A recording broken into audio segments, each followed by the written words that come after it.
نحمده ونصلي على رسوله الكريم اما بعد فاعوذ بالله من الشیطان الرجیم بسم اللہ الرحمن الرحیم۔ قرآن پاک آئین پاکستان کے قوانین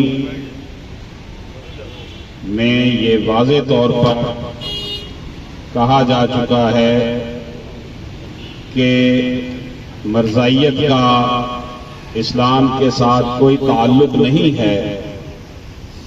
قادیانی مسلمان نہیں ہیں، یہ ہم ان کو اس لیے کہہ رہے ہیں کہ وہ مسلمان نہیں ہیں کیونکہ وہ ہمیں کافر سمجھتے ہیں۔ ان کے نزدیک جو ان کا مرزا قادیانی کا پیروکار نہیں ہے وہ کافر ہے، تو گویا کہ پھر ہمارا ان کے ساتھ کسی قسم کا بھی کوئی تعلق نہیں بنتا۔ جب ہم نبی پاک صلی اللہ علیہ وآلہ وسلم کی ختم نبوت کی بات کرتے ہیں تو اس کا مطلب یہ ہوا کہ نبی پاک صلی اللہ علیہ وآلہ وسلم ہمارے ہیں۔ جو لوگ نبی پاک صلی اللہ علیہ وآلہ وسلم کو آخری نبی نہیں مانتے وہ کس منہ سے خود کو جو ہے وہ احمدی کا نام دیتے ہیں؟ وہ احمدی نہیں ہیں، وہ مرزائی ہیں، غیر مسلم ہیں، ان کا اسلام سے کوئی تعلق نہیں ہے۔ آئین پاکستان واضح طور پر یہ کہتا ہے اور ایسے قوانین موجود ہیں کہ ان کا اسلام کے ساتھ کوئی تعلق نہیں ہے۔ جس اسمبلی میں ان کے خلاف یہ قانون بنا اس میں ان کو بھی بلایا گیا تھا اور مسلمانوں کے تمام مکاتب فکر کے علماء کرام بھی موجود تھے۔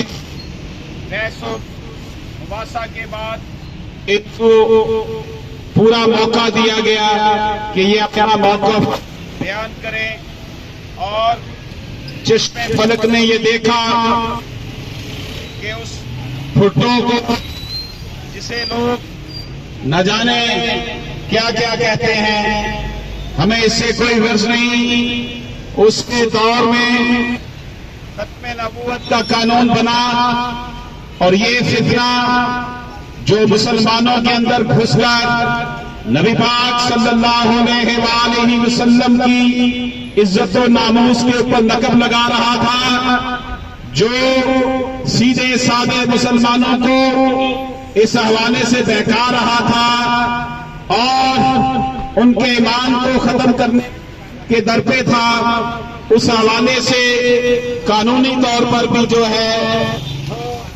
مکمل انتظام کیا گیا۔ لیکن یہ لوگ نہ تو آئین پاکستان مانتے ہیں نہ قرآن کو مانتے ہیں۔ اگر یہ ہمارا ٹریڈ مارک استعمال نہ کریں، لا الہ الا اللہ محمد رسول اللہ ہمارا ٹریڈ مارک ہے، بات ٹریڈ مارک کی ہے، یہ ہمارا ٹریڈ مارک کیوں استعمال کرتے ہیں، ہمارا کلمہ کیوں استعمال کرتے ہیں؟ جب ہم ان کے نزدیک کافر ہیں تو انہیں کیا تکلیف ہے کہ وہ ہمارا ٹریڈ مارک استعمال کرتے ہیں؟ ہمیں یہ تکلیف ہے کہ وہ ہمارا ٹریڈ مارک مت استعمال کریں، اپنا ٹریڈ مارک استعمال کریں، خود کو منورٹی مانیں، اور جو ان کے لمیٹیشنز ہیں، جو ان کے حدود و قیود ہیں اس میں رہیں۔ ہم اپنی لمیٹیشن میں ہیں، ہم اپنی حدود و قیود میں ہیں۔ پاکستان میں اتنے میجورٹیز کو حقوق حاصل نہیں جتنے مائنورٹی کے پاس ہیں، تو وہ خود کو کیوں نہیں اس دھارے میں لاتے؟ در حقیقت انگریز کا یہ خود کاشتہ پودا اصل میں مسلمانوں کے درمیان سازشیں کر رہا ہے۔ اور وہ وطن عزیز میں بھی ہم دیکھتے ہیں کہ پاکستان کے جتنے بھی بڑے بڑے ادارے ہیں ان میں ان کی بہت زیادہ انٹرفیئرنس ہے۔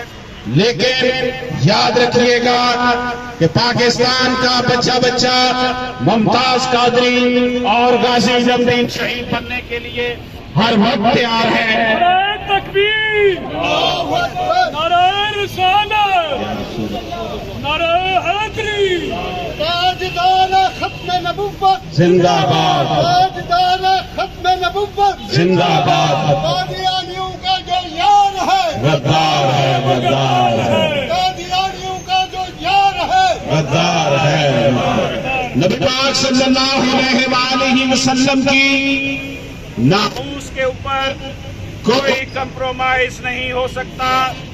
نبی پاک صلی اللہ علیہ وآلہ وسلم کی ناموس کے لیے ہمارا ایک ایک بچہ، ہمارے تمام جو اہل و عیال ہیں ہر وقت پڑھنے کے لیے تیار ہیں۔ اور یہ یاد رکھیے گا، یہ حکومتیں جو چند دنوں کے لیے آتی ہیں یہ بھول جائیں کہ یہ ختم نبوت کے قانون میں امینڈمنٹ کر لیں گی یا ناموس رسالت کے قانون میں امینڈمنٹ کر لیں گی۔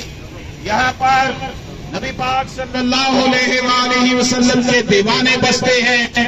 کبھی جو تیرے دل سے جمال مصطفیٰ گیا، خدا گوا ہاتھ سے تیرا خدا گیا۔ محبتوں کی بس میں محبتوں کی بات کر، تو شہد حلاوتوں کی بات کر، یہ بو جہل کی قوم تجھے حرکتیں سکھا گیا۔ کبھی جو تیرے دل سے جمال مصطفیٰ گیا، خدا گوا ہاتھ سے تیرا خدا گیا۔ اللہ پاک ہم سب کا حامی و ناصر ہو۔